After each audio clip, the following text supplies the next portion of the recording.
Hey guys, welcome to my new video. आज हम इस कहानी में पढ़ेंगे कि कैसे एक घमंडी लड़की अपने ही गुरु की बेइज्जती करती है। तो आइए स्टार्ट करते हैं। राजा महेंद्र सिंह की पत्नी का स्वर्गवास हो चुका था। उनकी एक बेटी थी जिसे राजा अपनी जान से ज़्यादा चाहते थे। जब राजकुमारी 10 वर्ष की हुई तो राजा महेंद्र सिंह ने उसकी शिक्षा के लिए राजमहल के पास ही एक गुरुकुल बनवा दिया, जिससे राजकुमारी को कहीं बाहर न जाना पड़े। राजकुमारी प्रिया बहुत लाड प्यार से पली थी। उसे बाहर की दुनिया की कोई खबर नहीं थी। वह पहले दिन गुरुकुल में पढ़ने गई। राजा महेंद्र सिंह उसे खुद गुरुजी के पास लेकर गए।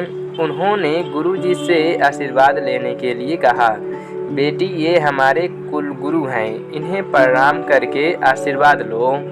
राजकुमारी बोली, लेकिन पिताजी, आपने तो कहा था राजा किसी के आगे नहीं झुकते हैं, फिर मैं आपकी बेटी होकर कैसे झुक सकती हूँ। गुरुजी बोले, महाराज, बेटी को विवश न करें। जब इसके मन में ज्ञान का दीपक जलेगा तो यह स्वयं झुकना सीख जाएगी। राजा दुखी मन से वापस आ गए। आज अगर रानी जिंदा होती तो वे राजकुमारी को अच्छे संस्कार दे पाती। राजकुमारी ने अगले दिन से गुरुकुल जाना शुरू कर दिया।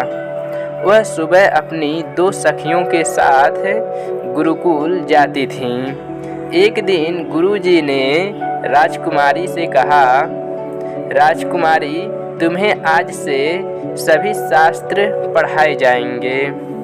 जब गुरुजी उन्हें शास्त्र की शिक्षा दे रहे थे तो राजकुमारी को कुछ समझ नहीं आ रहा था। वह उठकर खड़ी हो गई और बोली, गुरुजी, मैं एक राजा की बेटी हूँ, मुझे शिक्षा की क्या आवश्यकता है। जब भी ज़रूरत होगी कोई न कोई मेरा काम कर देगा।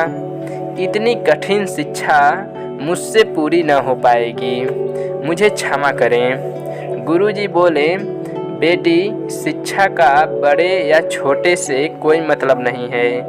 जब तक तुम स्वयं मुझे शिक्षा के लिए नहीं कहोगी, मैं तुम्हें ज्ञान नहीं दूंगा। राजकुमारी बहुत खुश हो गई। एक दिन गुरुजी अपने गुरुकुल के सभी शिष्यों को लेकर एक पहाड़ के पास गए। गुरुजी ने सभी शिष्यों से कहा, यह एक छोटा सा पहाड़ है, इस पर सभी को चढ़ना है। जो सबसे पहले ऊपर पहुंच जाएगा उसे पुरस्कार मिलेगा। सभी उस पहाड़ पर चढ़ने की कोशिश करने लगे। राजकुमारी ने भी कोशिश की, लेकिन उसने जैसे ही पहाड़ पर चढ़ना शुरू किया वह चढ़ ही नहीं पाई और फिसलकर नीचे आ गई। फिर उसने अपनी 2 दासियों के साथ चढ़ने की कोशिश की, लेकिन जब तीनों एक दूसरे का हाथ पकड़कर चढ़ रही थीं तो राजकुमारी के कोमल हाथ से दासी का हाथ छूट जाता है और तीनों फिसलकर नीचे आ जाती हैं।